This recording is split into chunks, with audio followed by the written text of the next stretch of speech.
गेली। आणि माझा प्रश्न आहे की महिला आणि बालविकास विभागात एकूण किती पदे रिक्त आहे, सभागृहाला पदनीय रिक्त पदांची माहिती देण्यात यावी। दुसरं की 3602 आपली पदं दाखवतात आपण आणि परंतु ते गुगल नेटवर मात्र 22,000 पदं रिक्त दाखवत आहे। मग हे अपडेट केलं पाहिजे, याच्यावर राज्याची नाहक बदनामी होते ना। आणि दुसरं या मंत्री महोदय, नाही थोडं नाही पण नाही अपडेट नाही ही माहिती आम्ही काढतो। हे बघा, शेवटी आपल्या प्रश्नाला मंत्री महोदयांनी उत्तर दिलेलं आहे।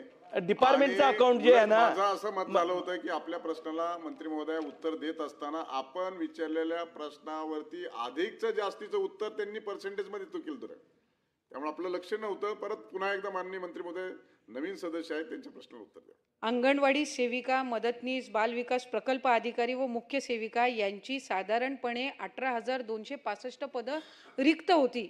मी पदभार त्या ठिकाणी स्वीकारल्यानंतर गेल्या 1 वर्षाच्या कालावधीमध्ये याच्यातली 15,064 पदं ही भरली गेलेली आहेत। 2,318 पदावरील नियुक्ती अंतिम करण्याची यादी प्रसिद्ध केलेली आहे। असे एकूण 17,382 पदे भरलेली आहेत। त्याचे प्रमाण 95.16% असून उर्वरित जी 883 पदं आहेत म्हणजे 4.84% याची भरण्यासाठीची प्रक्रिया ही सुद्धा मागणी पत्र आणि जाहिरात ही लवकरात लवकर देण्यात येणार आहे।